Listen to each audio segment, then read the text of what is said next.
Well, this is True News. I'm Rick Wiles. The Democrats tried for over 2 years to bring down President Trump by proving that he was elected with the help of the Russian government and that he actively colludes with Moscow to make decisions that benefit Russia.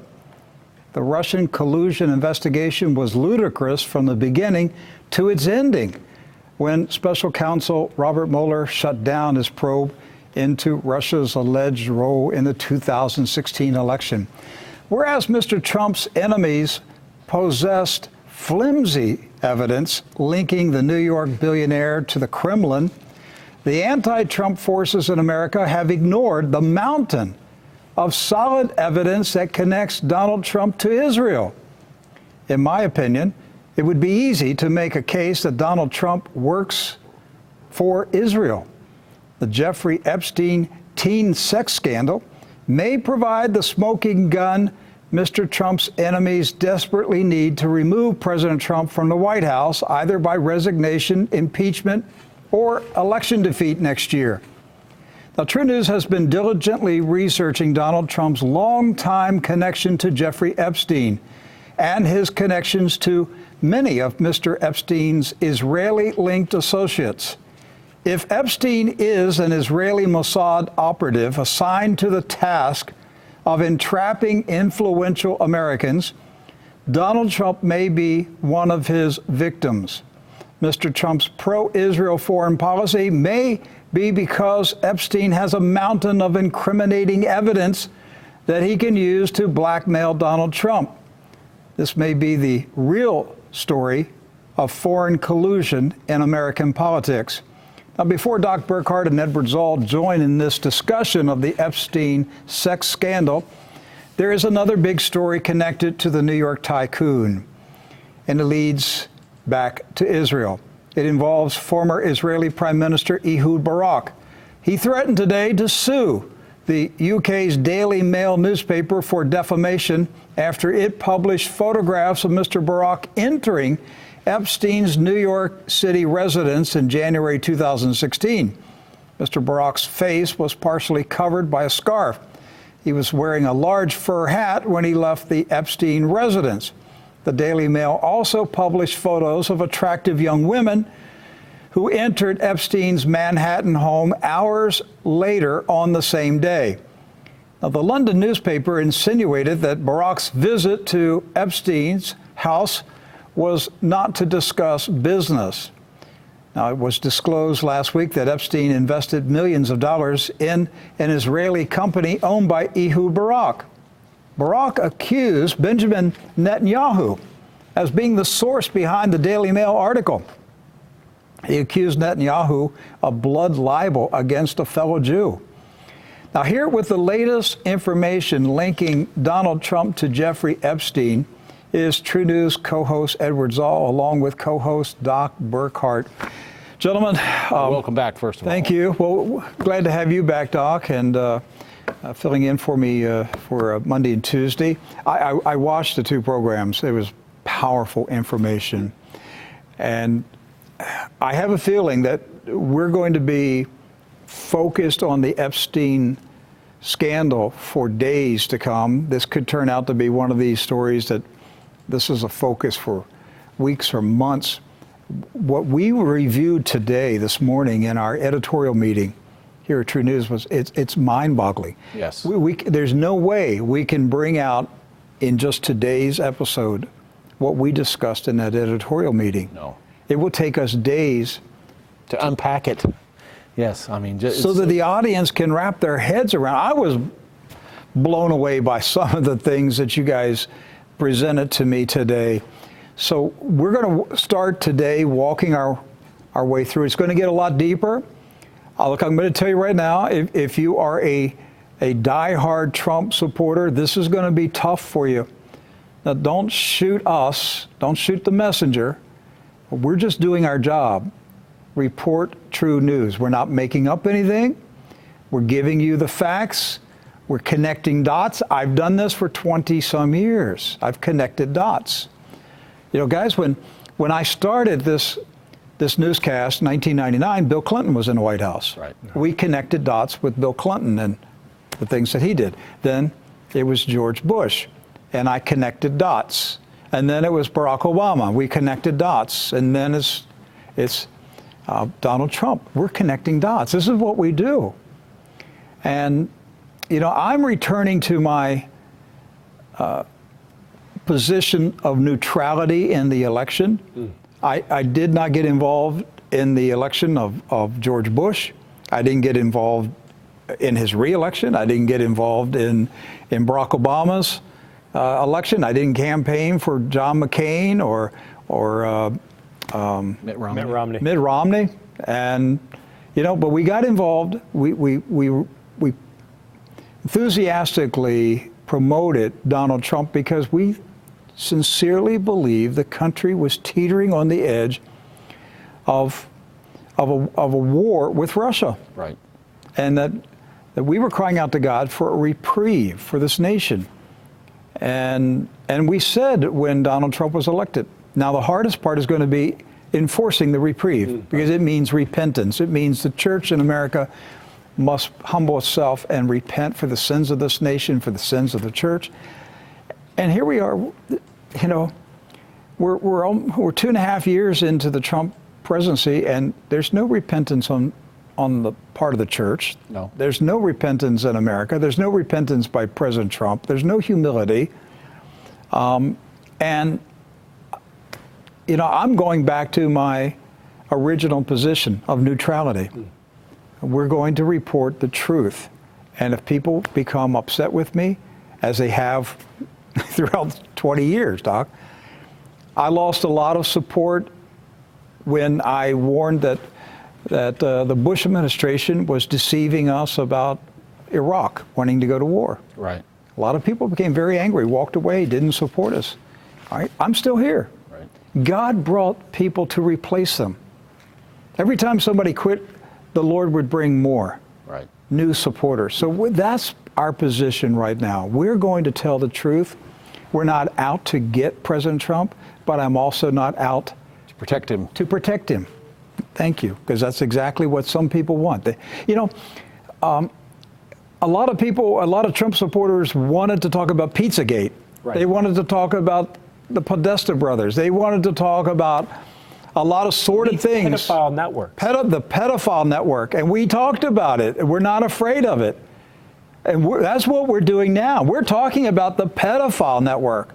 And what I've said many times is that the real political party that controls America is not the Democratic Party or the Republican Party, but the perpetual war, criminality, sleaze, corruption, and pedophilia party. Right. That's the party that controls the American society and government. And so we're going after it. And let whatever happens, happens, all right? If this leads to certain Republicans going down, so be it. If it leads to Democrats being exposed and brought down, so be it. The main thing is that this criminal regime be exposed and brought down. But I think it's at the heart of the Zionist tentacles that are wrapped around America because they've used blackmail to get control of the American government. So we're going to talk about Jeffrey Epstein and Donald Trump today. We're just beginning. This is just the beginning. Your head's going to be spinning by the end of this program. Do you guys have anything you want to say about the Ehud Barak story and the Daily Mail?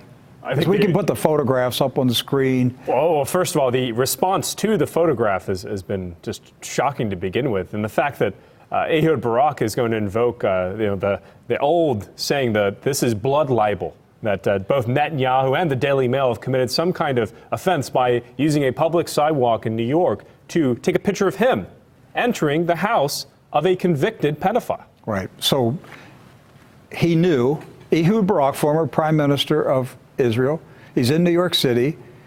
He clearly knew that Jeffrey Epstein was a convicted pedophile. Right.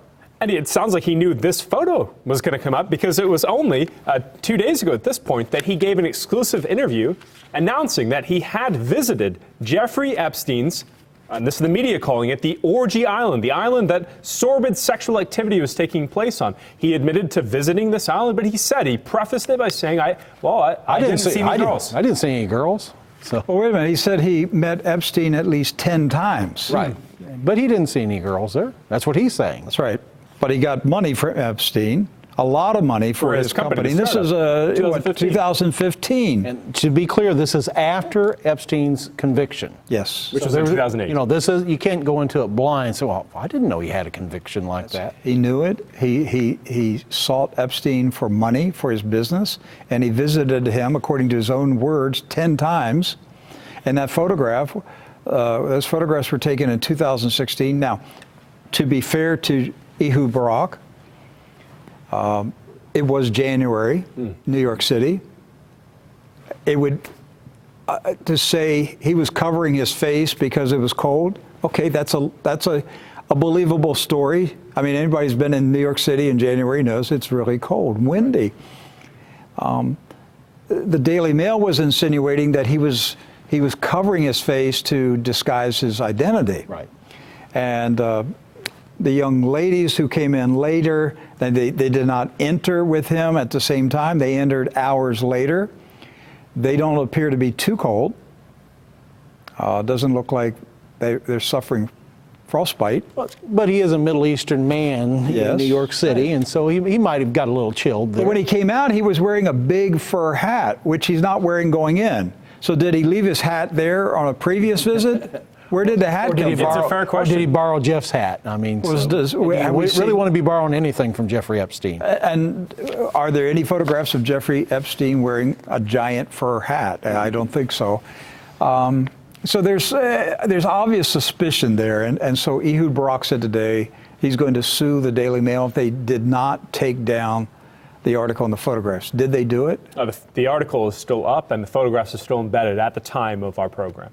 So they've called his bluff on this. And Rick, when it comes down to this, there is public interest in the story. I can't speak to the legality of it, but clearly, if a former prime minister of what, I'll take our government at our own word, one of the greatest allies of America in the Middle East, is seen visiting the house of a convicted pedophile and now the alleged headquarters of an purportedly international sex trafficking ring. Don't you think that would be a story of interest? Any paper in the world should have the right to publish that? It's a huge story.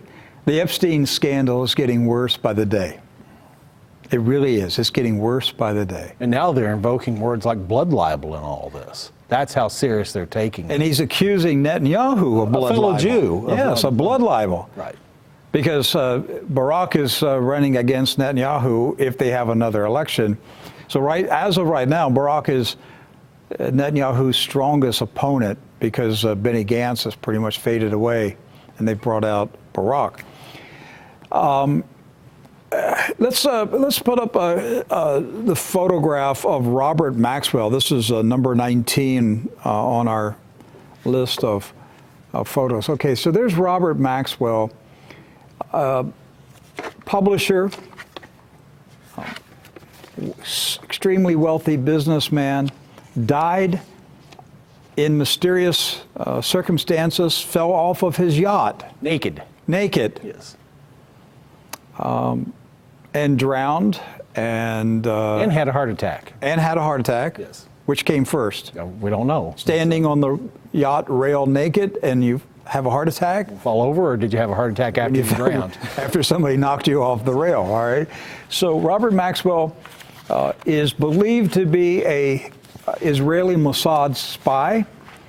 I suggest you read Gideon's Spies. Gideon's Spies by the late Gordon Thomas. I interviewed him many times. And I guess, Doc, maybe we should go and bring back the interview I did with Gordon Thomas. We should just put it up on the website as audio. Right. It's done many, many years ago. Gordon Thomas passed away, I don't know, maybe 4 or 5 years ago. And but Gordon Thomas was convinced that Robert Maxwell was an Israeli Mossad spy. He provided a great deal of evidence to it. I mean, it was a compelling read. Maxwell owned a publishing house, several some prominent, well-known publications. The British Printing Corporation, Sinclair Research, Macmillan Publishers, and the Mirror Group newspapers, which owns the Daily Mirror. Macmillan Publishing at one time was the largest producer of textbooks for schools in the U.S. at one time. That's right. And so he owned it. That's right. How about that? Get propaganda into the school textbooks. Yes. So. And Mr. Maxwell has his own long history with Israel, going back to the 1948 war. It's been considered to be a fact at this point that Maxwell helped smuggle in through an operation for air parts to the Israeli Air Force, allowing them to maintain air supremacy during the Arab-Israeli War in 1948.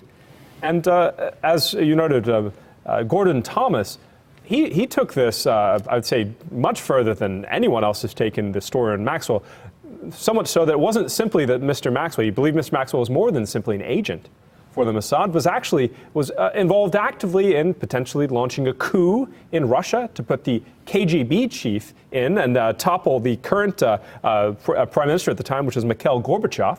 And he wasn't prime minister; he was the president. The president, right? Yes, the president of the Soviet Union at the time. But the crazy thing with Mr. Maxwell, especially in regard to what Gordon Thomas has said, is Gordon Thomas doesn't believe it was an accidental death.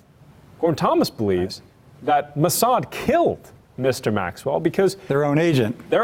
Because there are two things. He was planning to double-cross the Mossad, potentially sell out information, set up his own shop, let's say, with the blackmailing information that he was generating.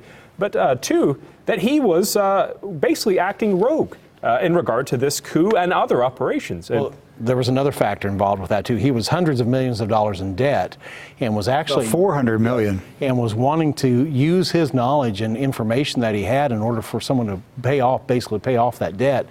And so he was using that as an opportunity. I've got information, I need cash. So a businessman who's deep in debt and facing bankruptcy is a prime candidate to be entrapped in an espionage network. Yes. Now, that could fit a lot of people. Right. When you owe $400 million. And I've read desperate. It could be into the billions. Yes. When the actual bankruptcy took place, when Mr. Maxwell died, every part of his empire in publishing fell apart, and just only his brother was holding alone $400 million. It could be upwards of a couple billion, if not, I saw one figure, $400 billion. As one of the numbers presented of the debts he owed across 43 different banks. Okay, so we're talking about Robert Maxwell, and there's a reason for it. As we've established, he was a Mossad spy for Israel. Number two, he had a daughter who is still alive. And Ghislaine Maxwell. Ghislaine? It's pronounced Ghislaine? Ghislaine Maxwell. Ghislaine Maxwell. And so you need to know these two names. Robert Maxwell and Ghislaine Maxwell, because personally I'm convinced that Ghislaine Maxwell is Jeffrey Epstein's handler for the Israeli Mossad. I don't believe she works for him, he works for her. I think Jeffrey Epstein was recruited and given a position, pretend to be a billionaire. Jeffrey Epstein has never been a billionaire. He's never made any business deals himself. He was allowed to pretend to be a billionaire, and his job was to entrap influential Americans and Brits and others around the world, entrap them in sex scandals with underage teenage girls so that they could be blackmailed. So his job was pretend to be a billionaire and entrap influential people. His salary was unlimited access to teenage girls. And he got to use all of the company benefits, right? The mansions, the jets. Cars. He could pretend to be a billionaire. Everybody thought he was a billionaire. But he knew he's not a billionaire. He's working for the company. Who's the company? Zionism, Israel, Mossad. What's the plan? Entrap influential Americans and others in Great Britain and Europe. So we have Ghislaine Maxwell, the daughter. That name Ghislaine means an offering or a sacrifice. Yes, it means a sacrifice, a pledge. Actually, a pledge. It means a pledge. So Robert Maxwell named his daughter Pledge. That's an unusual thing. Why would you give your daughter the name Pledge? What did you pledge? You pledged your daughter. So his yacht was named Lady Ghislaine. Yes, That's right. Another pledge. Right. So we're setting this up for you because we showed you this photograph a few days ago, and I want to go to still number 21. And this is Lady Ghislaine. Ghislaine. I got to say it the way it is. To be fair, not the way it's most of the spelled. media is saying Ghislaine. Ghislaine. But Ghislaine. when I listened to her interview, she says her name is Ghislaine. Ghislaine. So there is Lady Ghislaine yacht, named for Robert Maxwell's daughter, Ghislaine. His youngest daughter. So this is very important you follow these connections. Robert Maxwell, Ghislaine Maxwell, Lady Ghislaine. This is the yacht that Robert Maxwell fell off of naked and drowned, which Gordon Thomas said he was executed by Mossad, although he was working for Mossad. But see, that's a dangerous job. Right. When you work for a spy agency, you most likely will have a tragic death, because at some point you know too much. You live by the sword, you die by the sword. That's right. So where are we going with this? Because this starts to become really troubling for the Trump campaign. We're going to go to... I guess the good question would be, where is this yacht now? Who has this yacht today? I don't know. Who does? Well, it's actually owned currently by Saudi Arabian lawyer Dr. Al Khuli. And this is the first of many Saudi connections in the Epstein scandal. Yeah, let's hold on to this. Let's save this for... I want to walk people through this, because this is mind-boggling. Okay? We'll save this for a little bit later in the program. So let's look at the photograph. This would be... where's the photograph of the... You're talking about the photograph of President Trump and Robert Maxwell. That's number 25 for control. All right. And this, we actually showed this yesterday as well. Yes. So, yeah, we were blown away by this the other day. I guess we showed it last week, didn't we? Last Friday. So Robert Maxwell, wealthy publisher from London, Israeli spy standing on the right. The next man to his left is CBS newsman Mike Wallace, who is Jewish. Then in the center, the small, short man is former Senator John Tower of Texas, who Gordon Thomas told me used his position as chairman of the Senate, I guess was the Foreign Affairs or Intelligence Committee. He used his position in the Senate to get Israeli spies into American nuclear research facilities. Los Alamos, specifically, yes. And I have a little bit of a bio on him, but I can wait on. Yeah, go ahead. Specifics. We're looking into this specifically. Senator John Tower, he took over Lyndon B. Johnson's Senate seat. Let's go back. Just keep the photograph up there, so we can just keep. Yeah, so let's keep the photo on it.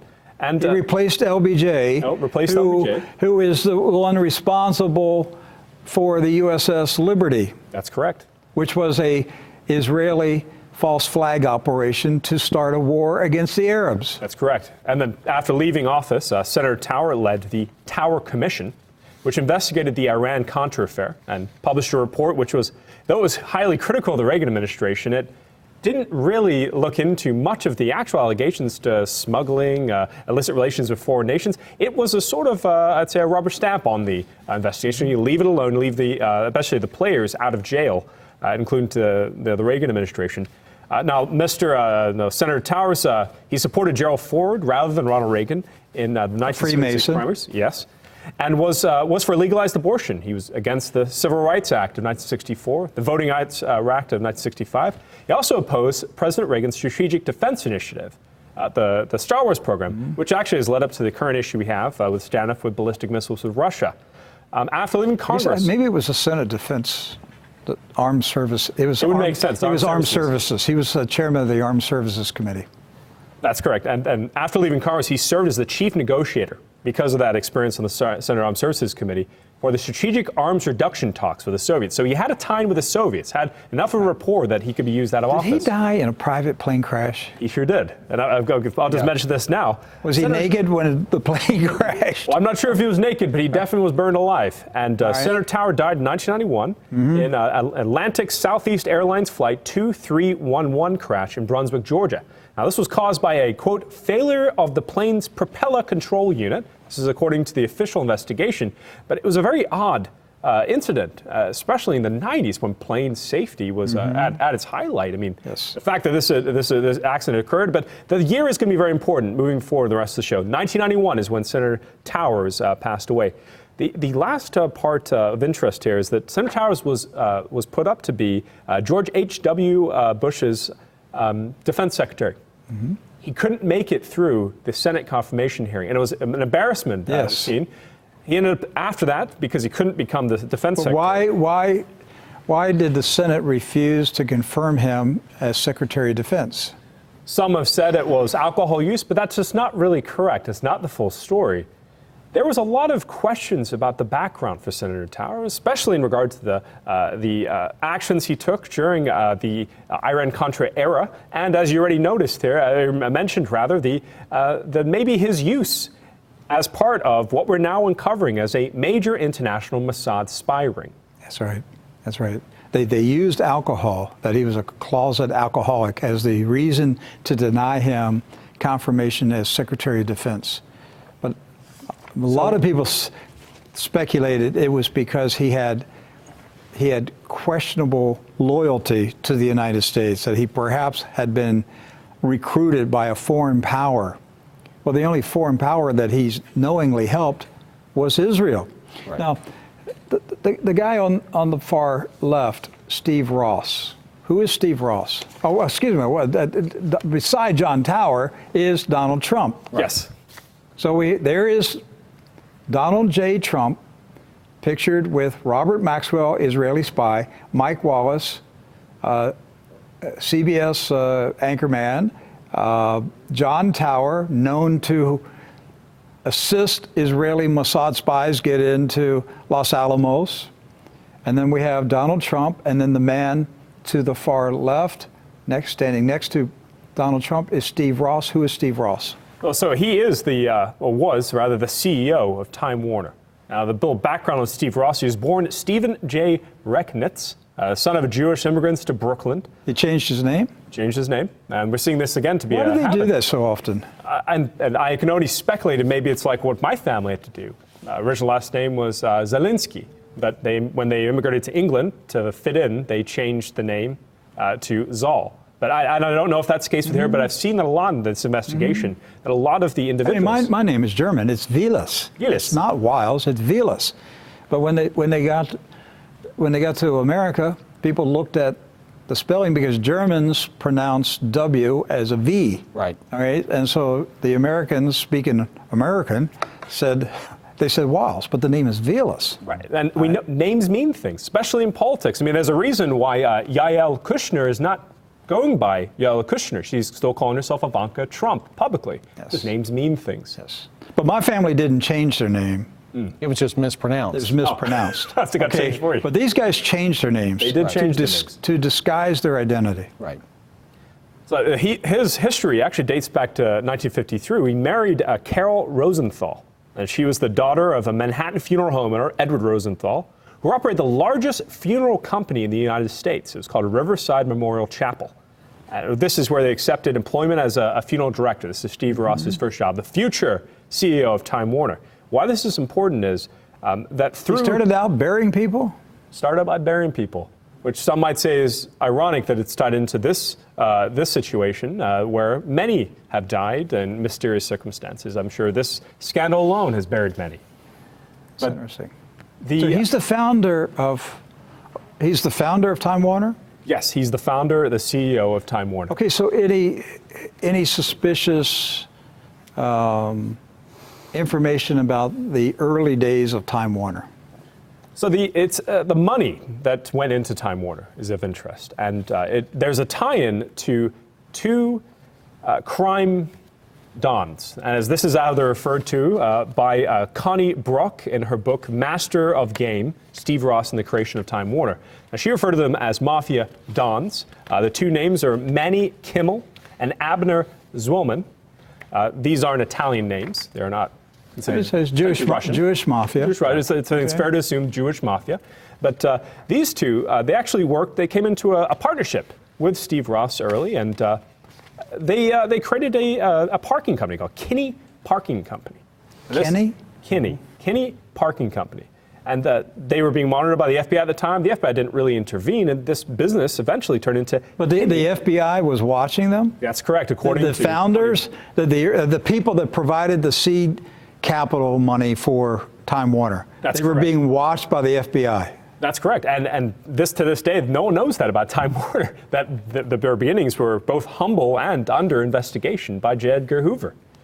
The tie-in to the onset of Time Warner is Kinney Parking Company came out and became Kinney National Services. It was taken public in 1962, and part of this is Kinney, referring back to basically the company, paid $40 million for Warner Brothers, and that is actually how they became the mega company in 1971.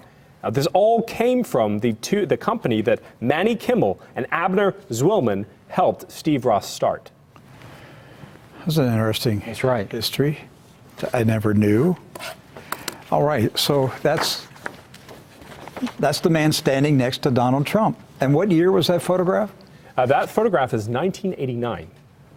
1989, and we know the exact date. Is that the photograph that was found here in Florida in like a thrift shop? Thrift shop? Yeah, so the Palm Beach thrift shop, that's the photo we showed on Friday, and we didn't know all the players in this. But since Friday, I've been stuck on this, trying to figure out all the players in the photo and try to find anything else, because it seemingly is a very important photo, especially the fact that you have both the current president and Robert Maxwell, which across many circles, including the research by Gordon Thomas, was a Mossad agent. Now, I have to ask this question, Edward, because there might be people in the audience asking this. How do you know that photograph was taken in May of 1989? How do you know that? Well, first, what I was doing before even finding an article on this was I was trying to look at the original photos of Senator Tower and Steve Ross, photos from the time. And I was able to date it through that process to between 1987 to 1989. Then this morning, I came across the May 17th edition of the 1989 St. Louis Post-Dispatch. This is a Wednesday. And this edition noted that Robert Maxwell had a party on his yacht. We have this right here to show up on screen.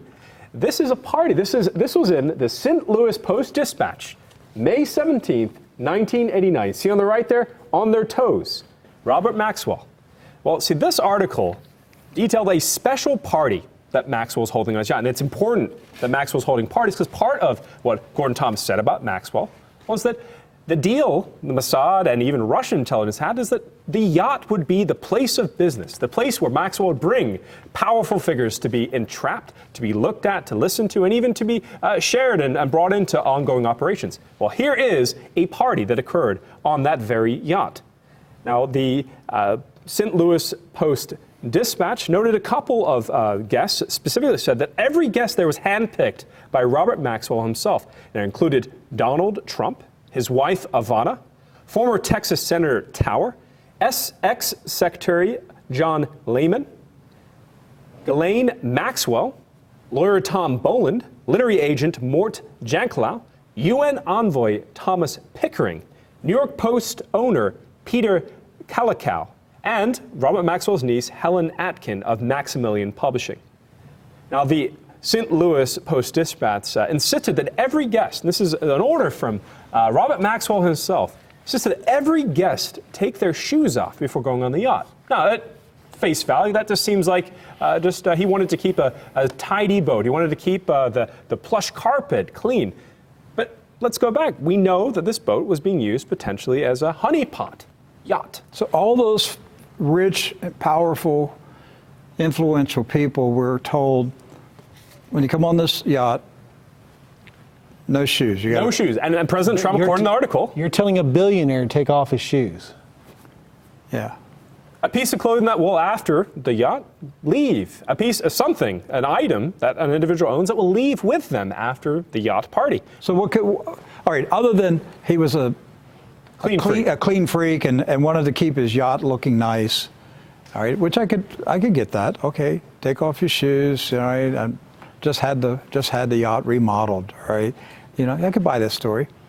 But how could you use that line for a nefarious purpose? Well, this would have given Maxwell a unique opportunity to, let's say, plant or swab for. They could plant a listening device, swab for potential DNA, any kind of skin, sweat even, that is in the shoe, both to determine health, but also genetic makeup, all these things which could be used by an intelligence agency.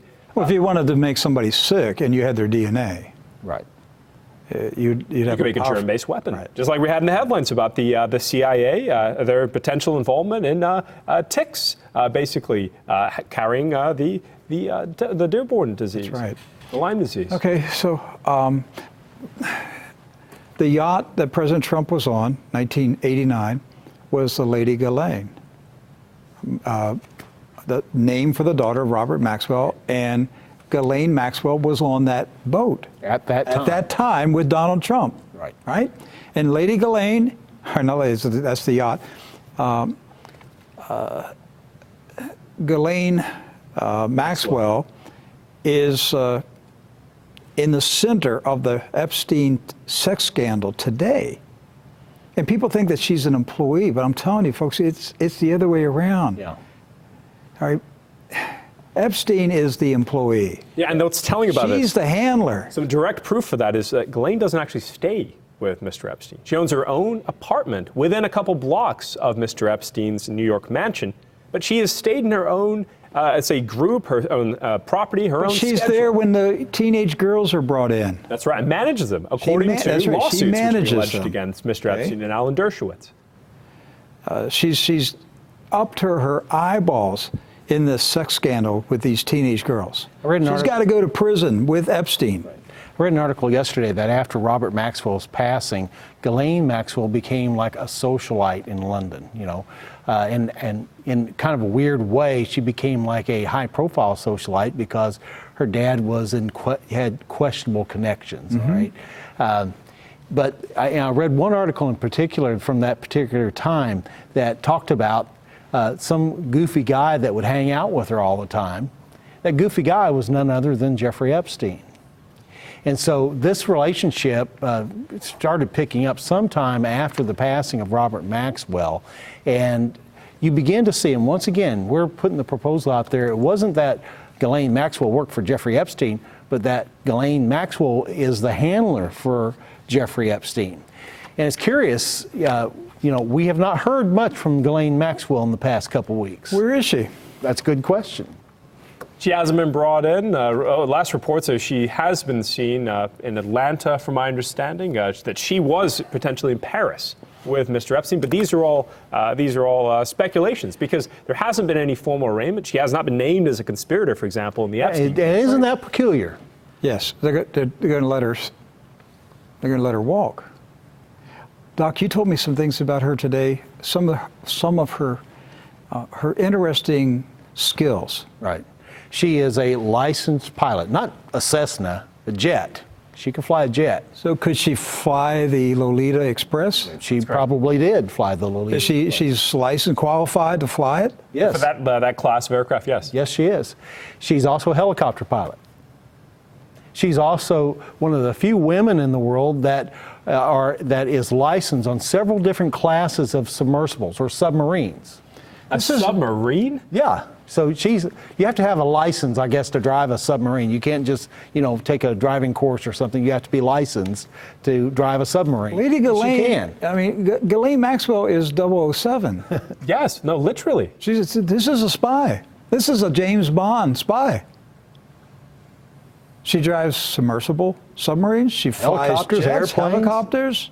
And other than the photo that we showed you, there is no connection into Jeffrey Epstein's sphere or even hanging out with Jeffrey Epstein after her father's passing. She was reportedly at that party in 1989, but she didn't really start hanging out, wasn't seen publicly with Jeffrey Epstein until 1992. And it was Jeffrey Epstein being seen with her. She was the higher profile person there. In fact, the London press was like, who is this guy? You know, who's this hanging out with Ghislaine Maxwell? And then she made the transition to the U.S. later. And then, you know, we saw the photograph the other day of Ghislaine Maxwell in the background at Chelsea Clinton's wedding. That's right. As Bill Clinton's walking Chelsea down the aisle, there's Ghislaine Maxwell. There it is, right there. There's, the other photo is Prince Andrew. Prince Andrew with Virginia Roberts, one of the primary rape victims. The rape victims who are alleging rape against. Standing to the right is Robert Maxwell's daughter, Ghislaine Maxwell, who may very well possibly be a Mossad spy. She drives a submarine, she flies a jet, she flies a helicopter, she manages an international sex trafficking operation. She handles Jeffrey Epstein. This woman is 007 for the Israeli Mossad. And the young lady in the center is one of the teenagers. Virginia Roberts. She's not a teenager there, but she was at 13, 14 years old when she was recruited and brought into the operation. Right. And she eventually became like a lieutenant in this war. She was helping to recruit other young girls into this sordid operation. This is getting deeper. Where is the Lady Ghislaine yacht? The Lady Ghislaine yacht right now is owned by Saudi Arabian lawyer Dr. Al Curley. So after Mr. Maxwell died, the yacht essentially had to be sold off for assets to cover some of the debt that Mr. Maxwell left behind. Somehow, on a side note, Ghislaine Maxwell wasn't hit as heavily by the indebtedness of her father. It's important to note because she maintained wealth, even separate than Mr. Epstein. But it's in the hands of a Saudi Arabian lawyer named Dr. Al Curley. Now, not much is known about Mr. Curley, but he is reported to have paid at the time 9 million British pounds, let's say roughly 17 to 18 million dollars for the yacht. Anything else that we need to cover on this one before we move to the second topic? Oh, did you want to bring up the other Saudi connections or save that maybe for another day? No. Let's. You want to go into it right now? Okay. Okay, so the Saudi connection to this, so we just mentioned the Saudi lawyer bought the boat, but that's not even the biggest Saudi connection here. There is a big named arms dealer who had both a tie-in with Iran-Contra, was the middleman, literally between Oliver North, Ronald Reagan's Oliver North, John Tower, and Israel and Iran, the center of this scandal. It just so happens he's found himself in the center of this scandal. So the man I'm talking about, and there's been so many connections that pop up on this that first I'll introduce the St. Louis Post-Dispatch. So that article that I was able to confirm about the party just so happened to have a weird blurb off to the left of the same article. I'm going to show it on screen here. I'm going to say, folks, get ready. Just hang on to your seat because you're not going to believe the name that's going to pop up on the screen connected to this Epstein sex scandal. Get ready. Go ahead and put it up on the screen. Adnan Khashoggi, the uncle of Jamal Khashoggi. So this was on the same page of the St. Louis Post-Dispatch that talked about the party that we had just talked about, right? That's correct. And on the same day, same page. And what is this story about? So this story was actually about Mr. Khashoggi being dropped from the Board of Trustees at American University in Washington, D.C. Now, Rick, they named a gym after him after he donated $5 million in 1984. And Jamal Khashoggi's uncle Yes. is in the Epstein sex scandal story. This is so weird, folks. It's getting weirder. We're just starting on this. We're just scratching the surface of this thing. This is bigger than Pizzagate. Everybody wanted a Pizzagate investigation. Folks, this is 100 times bigger than that scandal. This could bring down the entire operation. This is huge.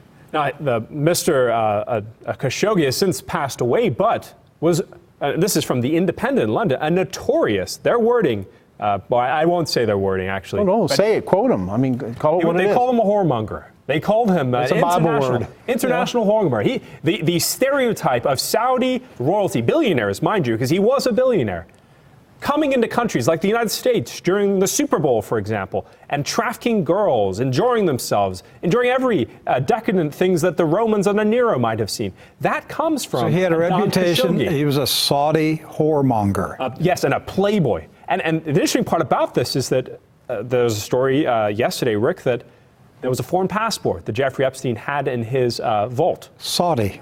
Yeah, it was actually, Actually, an Austrian passport with a Saudi residence. Yes. And everyone's wondering why. How? First of all, to have a Saudi residence, you have to be sponsored in form either by the Saudi government or an individual. So is Jeffrey Epstein's Saudi residence also the residence of a Khashoggi? And this isn't just True News saying this. Vicky Ward of Kushner Inc. has said this too, that Really? the tie-in to Epstein for this case is Adnan Khashoggi. And in addition to this, I need to read her book. it's I very have good. not I read it from page to page. You do? Yes, Oh, I'll you give her did? credit. Okay. I'll say the one thing. Could I borrow it from you? Sure, yes. All right, thank you. All right. What's mine's yours. All right. But the thing with her, though, is that she has notably not included Bill Clinton or the Clintons in the book. And I've noticed that with the article she's publishing through the Daily Beast. That's just a side note. It completely ignores that aspect of the story. And it's a pivotal aspect of the story. But Is Clinton connected to Khashoggi?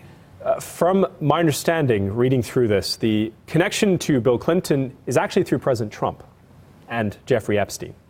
It's not direct. And that's odd to think this, but the reason why this is a connection is how Bill Clinton may know both Jamal, or especially Adnan Khashoggi, is actually through his time he spent in the early 2000s hanging out with both President Trump and Jeffrey Epstein. The connection to President Trump through Adnan Khashoggi, we mentioned this in passing, I think, last year. Because there was a big story for us when Jamal Khashoggi died. We're trying to figure out, why does this story matter? And how does this tie into Mohammed bin Salman? Well, it just so happens that in the late 80s, Donald J. Trump bought Adnan Khashoggi's super yacht. Okay, so, he's a billionaire. He can buy a yacht. What's the big deal? Well, he bought a yacht that was built at about $100 million by Adnan Khashoggi. Okay. The market price today would be $304 million. President J. Trump got an extreme discount on this ship. So he paid what, $90 million for it? About $29 million, according to reports. $29 million. He got it through the President Trump did. President Trump did. And whose yacht did he buy? He bought Adnan Khashoggi, the uncle of Jamal Khashoggi. Folks, please wrap your brain around this. Donald Trump bought a yacht from Adnan Khashoggi, who is the uncle of Jamal Khashoggi, who was cut up with a bone saw by Bone Salman. Right. Who Jeffrey Epstein had a framed photo of in his New York mansion. And Mohammed bin Salman is a sleepover buddy with Jared Kushner. What a sordid mess. And you're going to tell me that Donald Trump is innocent and doesn't know any of this stuff? Seriously? You're going to believe that? He paid, what, $30 million? For a $100 million boat. For a $100 million boat? For $100 million. That's a good buy. Well, 29%. Was it on clearance? I mean, what was going on? Why was he able to buy a boat so cheap? I mean, he probably was proud of that, wasn't he? Oh, he's very proud of it. These are two quotes from President Trump, actually. One in 1988 after purchasing the boat.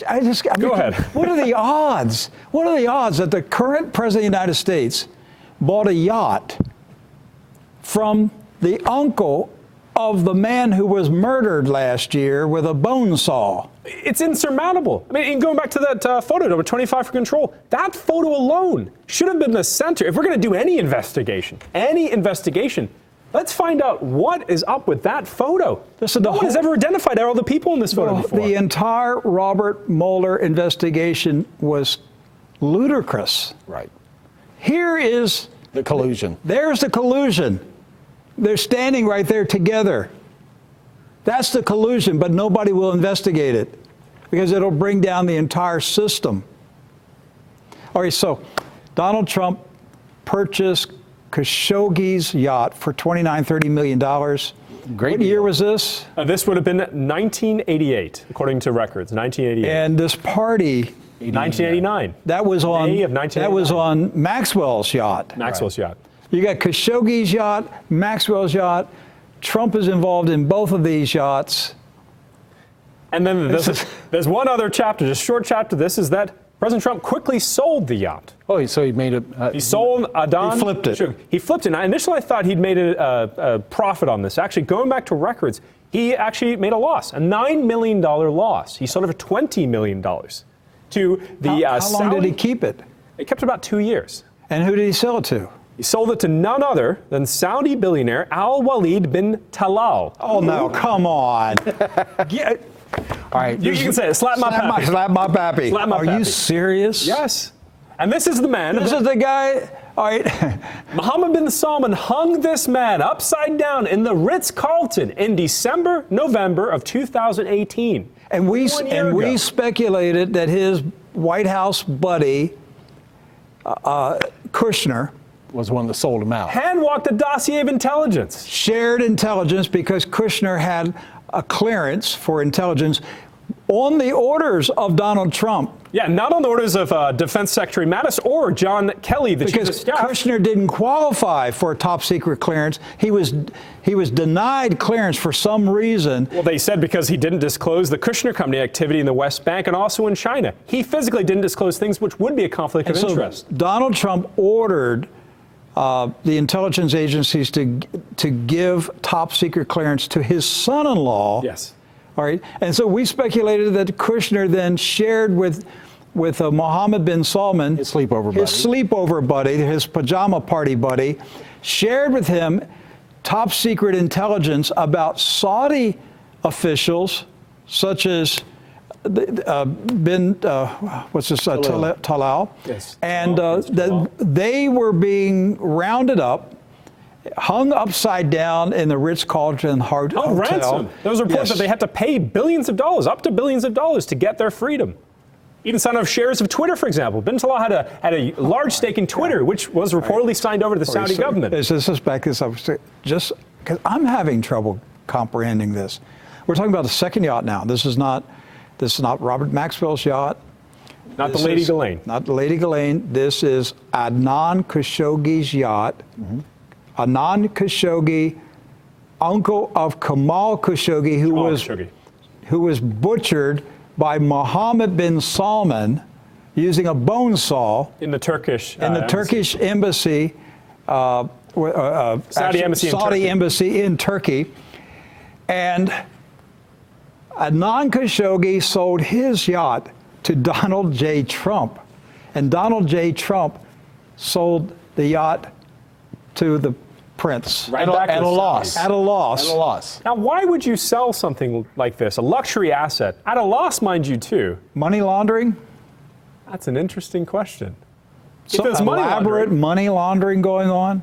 would it be that Adnan Khashoggi originally built this for $100 million, built this with arms smuggling money, maybe, or money he'd gathered through other various activities in the 80s related to Iran-Contra or other things, especially with women, sold it to President Trump, Donald Trump at the time, to get $29 million of clean money, because it's coming from Donald Trump out of New York, who then sold it back to the Saudis for $20 million. So you result with $20 million of completely cleaned money. This is something we've talked about with casinos. It's the same way casinos work. But it's just the fact that the connection between a lot of unsavory, crooked, slimy people. Yes. Does Donald Trump know anybody that's not slimy? Does he hang out with anybody that's morally virtuous? Does he have any pictures of Trump with a morally virtuous person? He's got Paula White to sit with him before. I said, are there any photos of somebody with a I was going to let you guys lead virtuous- into that one. So. All right. I'm serious, okay? Paula White said a couple of years ago that she and her second husband watched pornography together. All right, she's a pastor? Yeah, right. Okay. I'm not even going to go down that road. I've got two more topics I want to get to. We're already 1 hour, 12 minutes. We're going to have to do 5 minutes each on this, guys. Okay. The next one is President Trump possibly could be implicated in international trafficking. Well, not international, but interstate. Interstate. President Trump could possibly be in legal trouble that he participated in the transportation of an underage girl on his jet. Yes, that's correct. And this would have been, actually, we have the exact date, Friday, 11:30 p.m., April 15th, year 2000. President Trump, according to a reporter he had with him, Michael Corcoran, he worked for Maximum Golf magazine. So this is a sports magazine golfing magazine. He was doing basically a profile on President Trump. Okay. Well, this reporter at the time wrote down a couple guests that President Trump was having. At this time, he was Donald J. Trump, was having onto his jet and taking them from New York, LaGuardia, down to Palm Beach to the Mar-a-Lago. Now, the guests were none other than Jeffrey Epstein. Ghislaine. So Epstein was flying on the Trump jet. On the Trump jet. And they were going from where to where? LaGuardia Airport in New York to Palm Beach, Florida. Now, there were other guests on the plane, too. Yes, the reporter at the time didn't think much about it. He did at least write down a note about this extra guest. There was a young girl, the ages, according to the reporter, between 15 and 20, was dressed up, had a lot of makeup on, and she accompanied both Jeffrey and Ghislaine onto President Trump's jet. Between the ages of 15 and 20, okay, that's a 5-year span. Why did he think that she possibly was 15 years old? The way she was dressed, the makeup she was wearing, and the size, actually, her size. The reporter hasn't, since even this coming out, being republished by the Daily Intelligence, the New York Magazine, hasn't expanded on this really. But what he said is that he noted that girl must have been the age between 15 and 20. And why that's important is we now have an example where it's not the Lolita Express. Jeffrey Epstein's plane, he had 2 of these, but Jeffrey Epstein's plane. We have an example where President Trump, we know he had a relationship with Jeffrey Epstein dating back in the 2000s, but this is an example of him actually ferrying both Jeffrey, Ghislaine, and an unknown young girl. Ghislaine Maxwell was on the jet, on the Trump jet also? Right. So the reporter for this Maximum Golf article, when he observed in the article, he thought, first of all, President Trump was upset that Jeffrey Epstein was making him late. He said, "Where are you, Jeff? Where are you?" He's pacing back and forth. And this is where he said, you're never late for somebody's jet. Somebody else's ride. So this reporter noted that when Mr. Epstein arrived, because he didn't know who Jeffrey Epstein was. He didn't at that time? No, the reporter didn't because... the reporter did. Right. I thought, the reporter didn't know who Jeffrey Epstein was or anything like that. He found out later who it was. When they arrived, he assumed that Epstein and Maxwell were a married couple. And the girl was their daughter? Either a daughter or niece or something like that.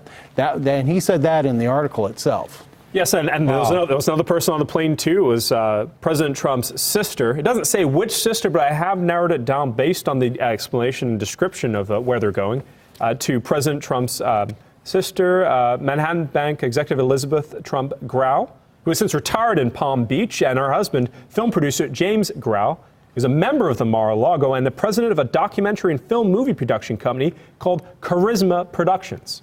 So they were on the plane also, so they can potentially either be, let's say, subpoenaed if this ever does come into an investigation, or could themselves talk about Wait a minute, the girl. there's the FAA requires a passenger manifest. And that's how we know, for example, the Lolita Express passengers. The names of every passenger on a private plane has to be recorded. That's correct, and this situation has been very odd because there hasn't been any questions about this flight, which would fall into the time frame of investigation, though 2 years after what the FBI says they're looking into currently, 2002 to 2005, activity by Jeffrey Epstein. This is in relation to traffic between New York and Florida. All right, so Donald Trump knew, he obviously knew Jeffrey Epstein because he invited him to ride on his jet. And the way the reporter worded it is this wasn't an unusual thing at all, that Epstein hitched a ride, on a regular basis. And he brought Ghislaine Maxwell, the handler, the Mossad handler, daughter of Robert Maxwell, the deceased Mossad spy, and the namesake of Lady Ghislaine, the yacht that he fell off of naked and drowned. Mind you, President Trump called his yacht Princess Trump, the Trump Princess. So it's interesting. So if he named it after his daughter, he did exactly what Robert Maxwell did with his yacht. He named it after Ivanka, Yael. Yes. All right. So Donald Trump knew Jeffrey Epstein. He knew Ghislaine Maxwell. He invited them on his private jet to ride with him. Okay. So if he knew him, if he knew Maxwell and he knew Epstein, then he knew that they weren't married and they didn't have children. That's right. So who's the? So the little girl gets on with makeup and jewelry, and Trump looks at her and knows exactly who she is. Maybe not her name, but he knows this is not Epstein's daughter. Because President Trump himself said in New York Magazine 2002, he'd known Mr. Epstein for 15 years. Okay, that's the span of a child growing up. And when did he say that? Said it to New York Magazine 2002. That's the infamous quote about, oh, Jeffrey's a terrific guy. He loves girls on the younger side. He knew him for 15 years. Takes it back to 87. All right, but this picture, or not the picture, but this trip was 2000. Yes. So he had known him for over a decade. Yes, on that point. So he knew exactly who Epstein was. He knew what he was. He knew he was a pervert. And I'm going to go out and say I believe Donald Trump knew and knows today that Jeffrey Epstein and Ghislaine Maxwell are Israeli spies. Because I believe Donald Trump works for Israel. I've come to this sad conclusion after 2.5 years of watching him that he has not done anything that he promised his supporters, but he's done everything that Israel has wanted. And I believe he's an Israeli operative. Maybe not an agent, but a man who is compromised and deeply entrapped by his sexual appetite for young, attractive women, and possibly has been involved with underage girls through Jeffrey Epstein. There are definitely lawsuits allegedly. I don't have any friends that are convicted pedophiles. Do you, Doc? No. I kind of steer away from them after they're convicted. President Trump I don't know. I've never had a close friendship with any pedophile, to my knowledge, knowing that he's a pedophile. That's right. And certainly one that's convicted. President has two. Both Jeffrey Epstein and George Nader. And George Nader, the guy that just got busted. That's right. With child sex photos on his phone. So we have a link here to child sex crimes. We have one more item to cover today. All right. Let's go ahead, Doc.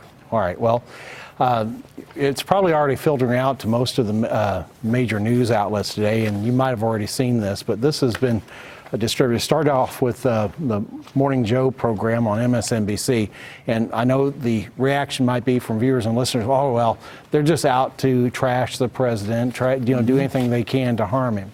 Well, they've been guests of President Trump. Just to know this, they've been guests as recently as 2017, 2018 at the Mar-a-Lago. So we should ask them if they have ever met Jeffrey Epstein. So what we're about to show you here in this next clip that is being shared everywhere is regarding a party that took place in 1992. Is December that right? 1992.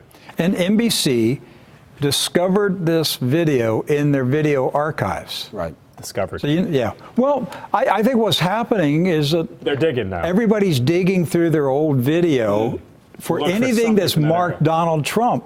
And it's important because President Trump now has gone somewhat on record to say he distanced himself from Jeffrey Epstein. He said 14 years ago, as of 2019. So if they find anything after 2005, the president is caught in a lie. But this particular video was 1992. So this kind of establishes that there was a much closer relationship with Jeffrey Epstein and Ghislaine Maxwell than has been previously reported. That, it was enough to be partying and partying close. And what you're going to see here in this clip is then Citizen Trump really letting loose. So this is 27 years ago. Right. Okay, so let's watch it. This is courtesy of what NBC has released today. Right, yes. So this is clip number 31 for Control. Rick, as you see in here, this is President Trump, Jeffrey Epstein, right in frame. Right behind them, as you'll see, is Ghislaine Maxwell. She's actually right behind here. them. She's here. So she's at the Mar-a-Lago. There's Epstein to the right. Who's the guy on the left? We haven't identified him yet, but we're on that. As you see, right, but the woman with the earrings is Ghislaine. You'll see her come into frame in just a minute. She's right behind Jeffrey. So this party, I see her Rick, right there. Okay. 28 women were flown in for this party. It's a special party where only President Trump and Jeffrey were really the primary hosts. Everyone else was a guest, a woman flown in, either a cheerleader or a model. Okay, what is they're saying? This is what Trump is saying, pointing to one of the women, saying she's hot. Yes, he was commenting on the women as they're dancing in the open. As you're going to see another subtitle here, because it's hard to make out what President Trump is saying. We've looked at the lips, basically, of President Trump to be able to determine it. He said something there that it was very funny to Epstein, and he basically bent over laughing at whatever Donald Trump said to him. But they're talking about the women who are dancing at this party. Yes, and think about that, just the laughing part. How many people can make you fall over laughing? Your closest friends, your closest colleagues. Closest, right. That's and true. It shows you the depth of the relationship. At a time, it was only a couple years after, as we already noted, the 1989 meeting on Robert Maxwell's yacht that included all the major players out of Iran-Contra and the alleged Mossad operation. And so Trump's on that yacht in 1989 with Ghislaine Maxwell. Right. Who's now at this party. Not with Ghislaine, with Robert Maxwell. And this one right around the time that she'd met Jeffrey Epstein officially. This is 1992, the year that Ghislaine was really introduced and, by our understanding, became the handler of Jeffrey Epstein.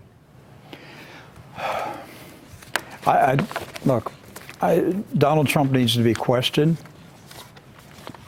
You want to have a special prosecutor? Now's the time to have a special prosecutor.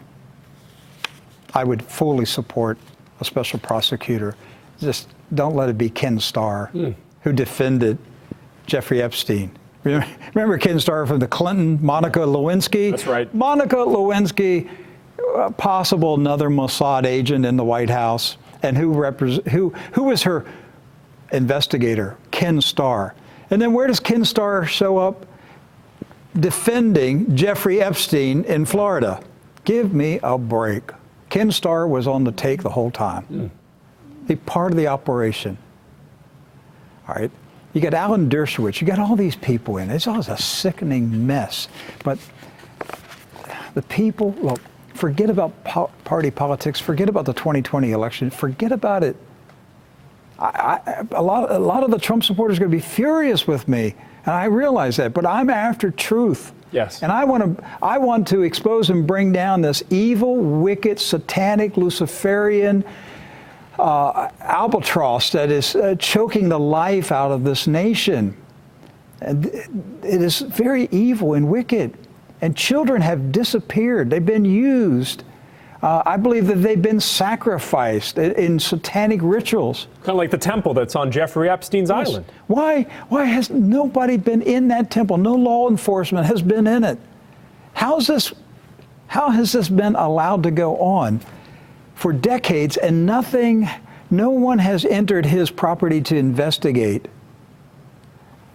There has to be some power, some force that is able to prevent law enforcement from carrying out an investigation. And not only that, there has to be some force out there that is able to silence hundreds of young women. Thousands. Thousands, and they may be dead, Doc. They may be dead. If it's true the police found thousands of photographs, then the police are obligated to track down those girls who are now adults.